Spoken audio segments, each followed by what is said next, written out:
हटने के बाद ये है पहली यात्रा।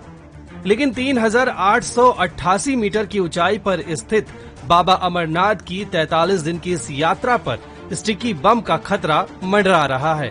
कश्मीर के आईजी विजय कुमार ने भास्कर को कंफर्म किया कि इस साल स्टिकी बम और ड्रोन अटैक दो बड़े खतरे हैं, लेकिन इन दोनों से बचने का पूरा प्लान भी तैयार कर लिया गया है। जम्मू कश्मीर में होने वाली प्रसिद्ध अमरनाथ यात्रा आज से शुरू होने वाली है। इस वक्त हम जम्मू में मौजूद हैं और बताया जा रहा है कि इस बार यात्रियों के आने के सारे रिकॉर्ड ध्वस्त होने वाले हैं। करीब 8 लाख यात्रियों के आने का अनुमान है। धारा 370 हटने के बाद और कोरोना के 2 साल बाद यात्रा हो रही है, इसलिए श्रद्धालुओं में खास तौर पर उत्साह है। साथ ही चूंकि ये यात्रा कश्मीर में हो रही है, इसलिए सिक्योरिटी का खतरा भी पिछले कई सालों के मुकाबले करीब 3 गुना बताया जा रहा है। भास्कर की टीम मौके पर मौजूद है और इस पूरी यात्रा की कवरेज आपको खास तरीके से दिखाने के लिए हम तैयार हैं। अमरनाथ यात्रा को अच्छे से करवाना इस बार सिक्योरिटी फोर्सेस के लिए भी बहुत बड़ा चैलेंज बन गया है, क्योंकि इंटेलिजेंस इनपुट के मुताबिक 2 सबसे बड़े खतरे हैं। पहला खतरा है ड्रोन अटैक और दूसरा खतरा है स्टिकी बम, जिसके जरिए 2 मिनट में पूरी बस को उड़ाया जा सकता है। स्टिकी बम इस तरह की एक छोटी सी डिवाइस होती है, इसके जरिए मिनटों में ही किसी भी वाहन को उड़ाया जा सकता है। जैसे इस तरह से यदि कोई बम लगा देता है तो कुछ ही मिनटों में वो वाहन नेस्तनाबूद हो सकता है। जम्मू कश्मीर पुलिस इसको लेकर कितना अलर्ट है, इस बात का अंदाजा आप इससे लगा सकते हैं कि जितने भी ड्राइवर्स और कंडक्टर्स हैं, उन्हें इससे बचने के लिए, अलर्ट रहने के लिए स्पेशल ट्रेनिंग दी जा रही है। जम्मू कश्मीर में हाल के दिनों में सीमा पार से सबसे बड़ी चुनौती देखने को मिल रही है ड्रोन्स। इन्हीं ड्रोन्स के जरिए सीमा पार से हथियारों की सप्लाई घाटी में की जाती है। अब जब अमरनाथ यात्रा हो रही है तो इसी ड्रोन हमले का सबसे बड़ा खतरा सिक्योरिटी फोर्सेस के सामने है। आप पिछले जो कैंप देख रहे हैं, इस तरह के सैकड़ों कैंप जम्मू से लेकर कश्मीर तक अमरनाथ यात्रा पर यात्रियों के रुकने के लिए बनाए गए हैं। अब सुरक्षा बलों को आशंका है कि इन्हीं कैंप्स पर ड्रोन्स के जरिए पेलोड बांधकर हमला किया जा सकता है। सुरक्षा बलों ने इससे लड़ने के लिए खास तौर पर एंटी ड्रोन ग्रिड बनाई है। इसका काम होगा कि जो ड्रोन हमला करने के लिए आएगा उसे हवा में ही नेस्तनाबूद कर दिया जाए। इन दोनों खतरों से निपटने के लिए तैयारी की बात करें तो अमरनाथ यात्रा में पहली बार केंद्र की 350 कंपनियां तैनात की गई हैं।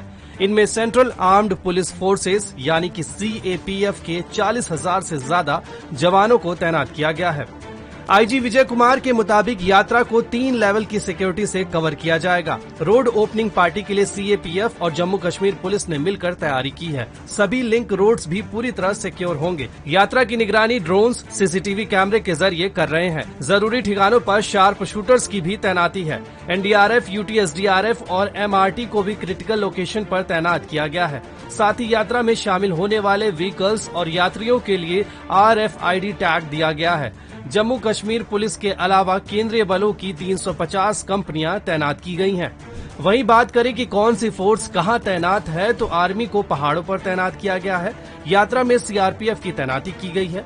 BSF की जिम्मेदारी सीमा पार से होने वाले घुसपैठ पर नजर रखने की है। साथ ही CRPF के साथ भी सुरक्षा में मुस्तैद रहेंगे। लोकल इनपुट्स और पूरे कोऑर्डिनेशनल के लिए जम्मू कश्मीर पुलिस की बड़ी भूमिका है। इसके अलावा ITBP के साथ ही SSB के जवानों को भी ड्यूटी पर लगाया गया है। इन्हें खास तौर पर मार्ग की सुरक्षा का जिम्मा सौंपा गया है।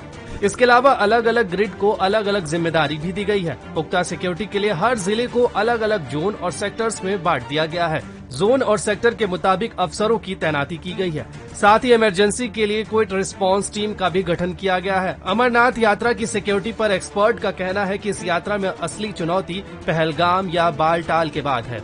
जो डिफरेंट कैंप्स होते हैं ना, यात्रा आती है, बेस कैंप में जम्मू में पहले रहती है, पहलगाम जाती है।